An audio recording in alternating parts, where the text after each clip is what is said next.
Ladies and gentlemen, this is the Then Everything After podcast with your boy Amax, Simon McKenzie, and I'm going to throw the mic over to the fantastic Sasha. Hey guys, Sasha Chantel here. I am a life coach, career coach, and I am an occasional blogger on sashachantel.com. And over to my lovely Fabs. Hi, thank you so much. My name is Franklin Watson, aka Mr. Fabs Network, aka the King of Trainers. And yeah, I do a few things. Yeah, we're going to jump straight into this. Do you know, with the whole, I don't know if working for people is playing it safe, but I think sometimes it is, because you know you're gonna get a wage at the end of the month, and you know certain things are going to come. If they don't pay you, you just go and attack your boss. You know, just go and scream at somebody. You don't have to really be that concerned about it. That's just real. But you're making me think about something I read today about the Amazon. They're sacking people for speaking out about COVID, health, safety in their warehouses. Really? So anyone that whistleblowers, they're just sacking them. You know, and they're just getting rid of them. Now you think about how obviously people getting bonuses for snitching. They're literally getting they're getting sacks just for speaking out, and it's just. I think COVID is making us, as people who work for someone, realise that as much as it's really scary being self-employed and situation that people working for themselves are in, who are having to get benefits and contact the government because they're not getting any money. When you work for someone, though, you play by their rules. Yeah. So there's people who have to go to work now. They're not getting any safety, the gloves. They're not getting anything to cover their mouth, and they're getting told, if you don't like it, leave. If you don't like it, you're sacked. Get out. Yeah. So after this, we've got a lot to take from this. Where do we see ourselves? Because who are we working for? Who is our boss? How do they treat us? Because we put up with it for so long because it was easy. But now when push comes to shove and the shit hits the fan, they'll let you die. Yeah, they will let you die. Yeah, you're bringing money in for them. You know, you're feeding them and making their wallets bigger. But at the end of the day, when things actually happen, they will let you die. So we got to look at where we're going as people and see what jobs we do, and whether it means going back to learn more, doing some short courses or going to some seminars and upskilling. People have to look at what they're actually doing to earn a living and look at, am I being treated properly? Am I being treated with respect? Do they value me and my life? If they don't value me, then I need to get out of there and do better. And hopefully it'll put a bit of a stop to procrastination, because people get complacent in their position. They hate their boss, they hate their job, but it's easy to stay put. When things like this happen, where people are getting killed and they're not getting treated properly, and their employer is saying, come to work and get on the bus or else, hopefully it forces people to question what they're actually doing for a living. It's crazy. Well, it's like, I spoke to, there was one girl on Facebook or Instagram, one of the other, and she was basically saying that she works as like a care worker. Yeah, specifically like nursing, working with like the elderly. But most of the clients that she works with have families that help. So she doesn't really need to be there, but they do it because obviously she's got the professional knowledge to deal with certain things. We've gotten to this place where as soon as they started saying that people can be furloughed and working from home and et cetera, they still insisted that she continue to go out and risk herself in a situation where 99% of her clients have families that the individuals are staying with. Yeah. So there's no need for her to actually be coming in. But they're keeping someone going there because it keeps the revenue stream coming in. It's the control factor. You get what I mean? It's the control, but it's also the revenue. If someone stops going out to do that work, they can't be expecting revenue from that, or there will be a cut on that revenue. However they're getting the money, somewhere it's going to be adjusted based on that scenario. So they're doing everything they can to avoid that. And then even when the government have announced that they're going to cover 80%, her employer was still playing hardball with her and the rest of the other staff. Like, no, you just need to go out. You need to see all your people.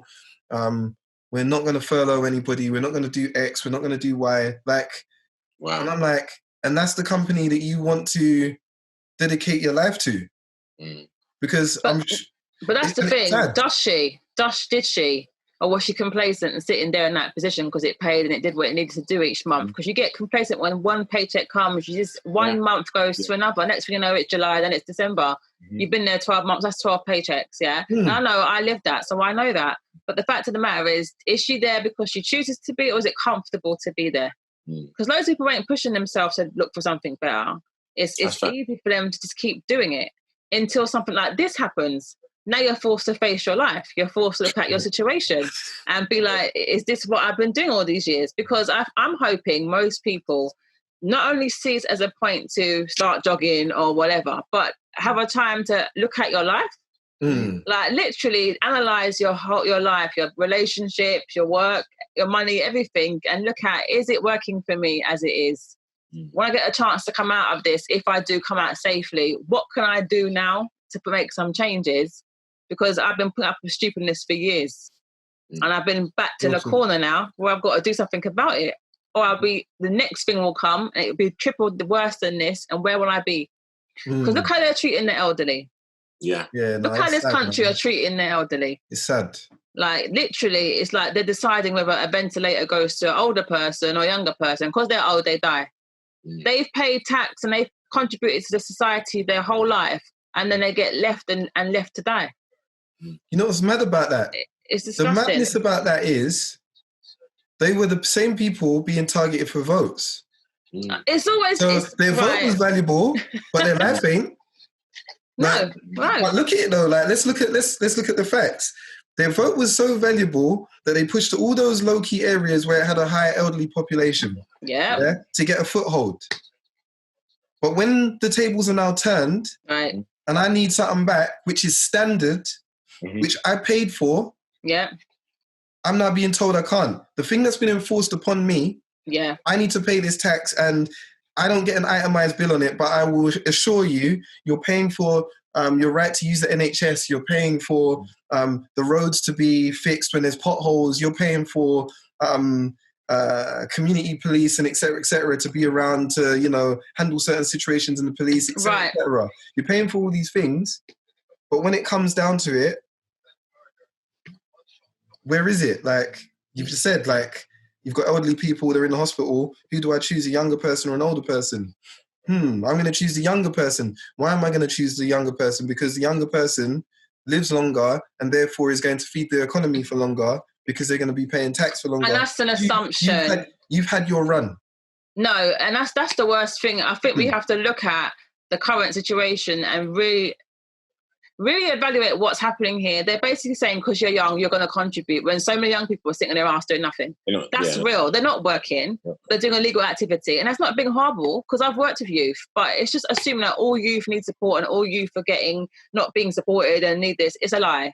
There are many young people who don't want to do anything. Yes. And you could be saving one of them young people on the ventilator and killing some elderly person who's actually contributed, paid money, fosters kids in this country, does that, and you've let them die because they're 70 years old.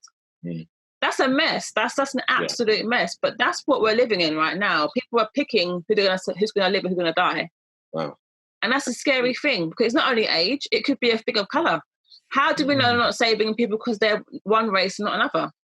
How do we know? And then it comes into that whole putting chips in people and saying, right, let's put a microchip in you, and trying to say it's a good thing. And those who love technology and love all these gadgets think it's really exciting. I think there's nothing exciting about putting a chip in my body where someone else can flick a switch and switch me off, because they could do that. I don't care what no one says. You put a foreign object in my body and you control it and you see where I'm going and you see what I'm doing. You have the power to then switch it off, do you not? 100%. Yeah.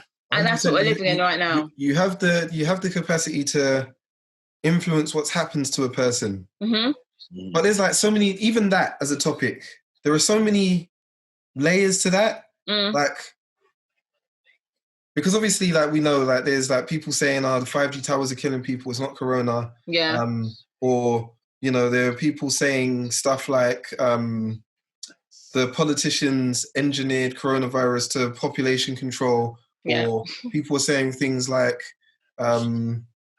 it's warfare between countries by spreading a virus. There's so many things.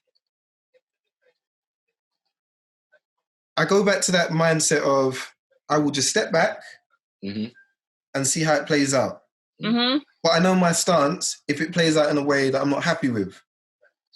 But as long as it goes where it needs to go, I'm going to do what I need to do. Yeah, of course. But if it crosses me in a negative way, then I will face it. But it's difficult for me to face it based on the unknown. It's just way too much information. Way too much information to support so many different arguments about where it is. To me, that becomes a distraction from the impact that I could have, the impact that you could have, the impact that Fabs could have. The moment your mind's on that, you're no longer putting in 100% on the things you should be doing that make more of a difference. You know, if something negative is happening, but you've made a big impact, you might be the reason why that bad doesn't happen to everybody, or doesn't happen to one. It happens to one less person. Yeah.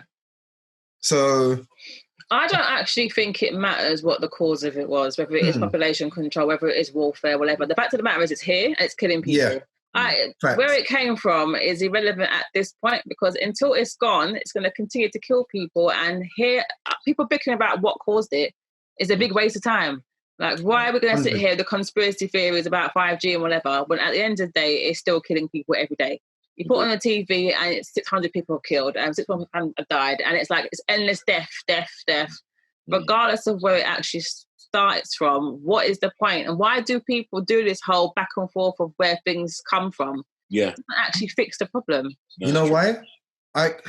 So obviously there's the mental health element. Yeah. There's the mental health element, and there are those with mental health issues who latch on to it and really like go to town with it. Yeah. And there are those who perfectly like don't have mental health issues. But we talked about those people who stay in their job, stay comfortable where they are. They're not comfortable, actually. They're comfortable being uncomfortable in their job. Yeah. Yeah. And they need something to fill those little pockets of time because they're not filling it themselves. It's distraction. So that's all. These conversations help fill that time. Like for example, I've done things before where I've purposefully allowed notifications to come through. So I can see in groups who is not just inputting into that group, but staying there from the morning until night. And I'm like, well, you've also got children, but you've been on there from morning until night. Yeah, crazy. So that means that they're on their device somewhere else from morning until night. Yeah. Crazy. So you're breeding a culture in your own home based on what you're based on what you're not doing. Yeah, which is like you said in the beginning, evaluating your life. Yeah. Evaluating where you're going, knowing what you're trying to achieve. Yeah. Not giving yourself something to be distracted by so you don't have to focus on it. Because that's what it also is. That distraction allows people to not have to face themselves. I've always said that. I've always felt that not that conspiracy theorists are not true in what they're saying. It's not saying that what they're saying isn't right, but it allows them to be distracted. If they focus on all that, how much power do they have to change it? Okay, you figured out the code, you cracked it, but what do you do with the information that you cracked it? Where'd you go? You've got no money, you've got no power, you've got no influence. So what we're going to do is go on Instagram and talk about it. Okay. And then people repost it. Okay, but what happens after that? Nothing. So, you know, for me, it's just like, it's important to have a voice, but when your voice goes nowhere, you know, it just floats around social media. And what happens after that? Yeah, no, I totally agree. Just in closing, I think it's important that with this whole COVID thing that's happened, we start to evaluate how we're going to take things forward and how we're going to collectively be like, okay, these things are happening. How do we move forward and kind of sustain ourselves, you know, if this happens again? Because now this has happened once, now it can happen again.